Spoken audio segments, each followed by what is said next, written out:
Lucas 9:50, Jesus diz a seus discípulos: quem não é contra nós é a favor de nós. 2 capítulos ali para frente, em Lucas 11, no versículo 23, Cristo diz o seguinte: quem não é a favor de mim é contra mim. Uma leitura um pouco superficial, talvez, desses dois versículos, transmitem uma ideia aparente de contradição vinda da fala de Cristo. E até quem coloca em prova a inerrância ou até mesmo a autenticidade da Bíblia por causa desses dois versículos. Até aqueles mais ortodoxos que acreditam realmente que a Bíblia é inerrante têm uma certa dificuldade em explicar essas divergências. Afinal, seria uma contradição do próprio Cristo? Um erro narrativo de Lucas? E, em última instância, aquilo que a gente vai responder hoje no Perguntas e Respostas, há contradição nesses dois versículos? Então, para responder essas perguntas, vamos estabelecer o contexto dessas duas falas de Cristo em 3 pontos.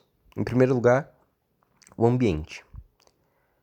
Então, para analisar esse contexto mais amplo de cada uma dessas falas, eu vou usar aqui então as narrativas paralelas das mesmas ocasiões, só que em outros evangelhos, claro. Por exemplo, lá em Marcos 9, 33, 41, fazendo um paralelo com Lucas 9, quando Jesus diz: quem não é contra nós é a favor de nós, Marcos revela que Jesus, ao dizer essa frase, estava em um ambiente um pouco mais íntimo, pessoal, ali chegando em Cafarnaum, provavelmente na casa de Pedro, reunido ali com seus discípulos. Já na segunda fala, quando Jesus diz: quem não é a favor de mim é contra mim, o ambiente é bem mais pesado do que o anterior. É uma ocasião em que Jesus está no meio a uma grande multidão, com um grande contingente bem hostil de fariseus ali, sempre colocando à prova. Então esse é o primeiro grande ponto para entender as falas de Cristo, né? O ambiente. O segundo grande ponto para entender essas falas de Cristo é a ocasião em que cada uma delas aconteceu. No primeiro versículo, quando Jesus diz que não é contra nós é a favor de nós, ele está respondendo a um comentário de João, que tinha dito o seguinte para ele. Vou citar literalmente aqui, ele diz: Mestre, vimos um homem expulsando demônios em teu nome, e procuramos impedi-lo, porque ele não era um dos nossos. Ou seja, Jesus aqui então está repreendendo a João quando ele dá essa resposta. Já na segunda ocasião, embora o tema ainda seja a expulsão de demônios, esteja ali próximo, o próprio Cristo havia expulsado o demônio de um homem há pouco tempo. E após tê-lo expulsado, alguns fariseus juntaram-se ali e começaram a acusar Jesus de ter repreendido aqueles demônios em nome de Beelzebu. Foi uma verdadeira blasfêmia contra o próprio Cristo e uma demonstração, né, da rejeição que Cristo estava sofrendo dentro de seu povo.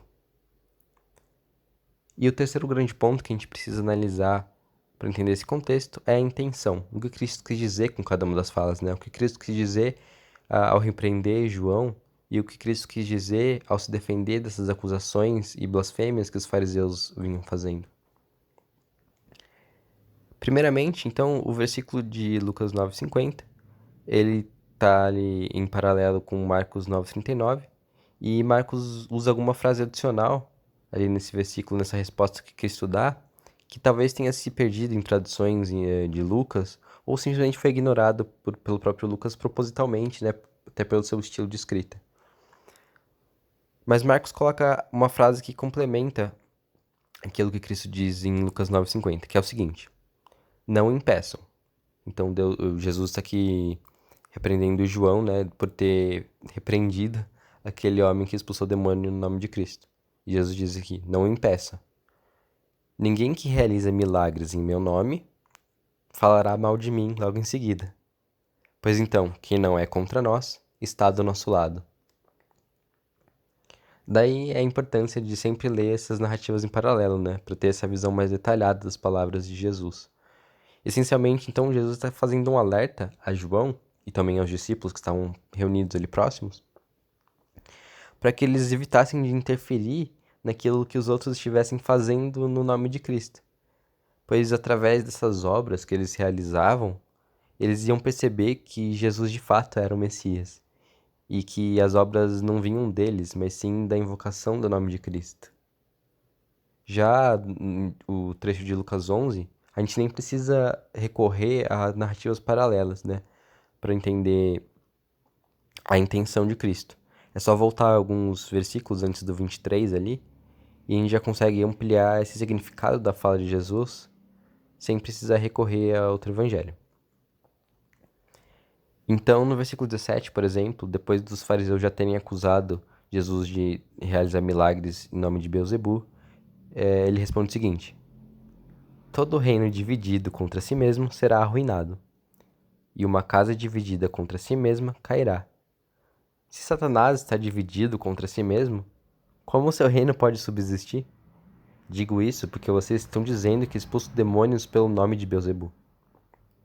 Então o que Jesus está dizendo aqui é basicamente o seguinte: por que é que o príncipe dos demônios, por que é que Satanás me ajudaria a expulsar os próprios demônios que ele enviou, que servem ele?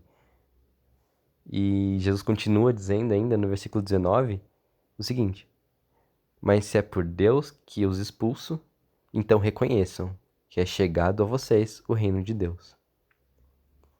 Então, finalmente, Jesus diz a frase, né? Quem não é a favor de mim é contra mim. E isso significando, é claro, que não existe um terreno neutro entre Deus e Satanás. Resumindo, Jesus usa argumentos lógicos, né, contra os fariseus, apontando realmente para a sua divindade. Porque se Satanás não expulsa seus próprios demônios e Jesus expulsou demônios, logo a obra de Cristo é certamente divina.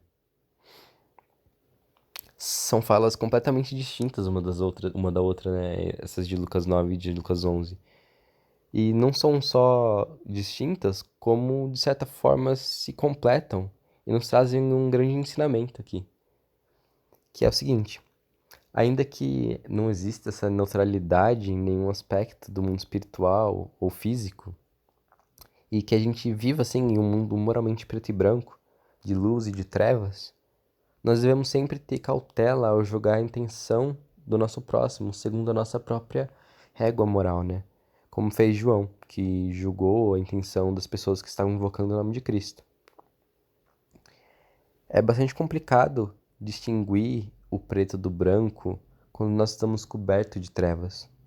Por isso, a gente precisa pedir para que Deus nos ilumine, nos livre da nossa cegueira e sempre esteja plantando em nós o fruto do Espírito, pois é assim que nós poderemos viver segundo o caráter de Cristo e não segundo as tradições humanas.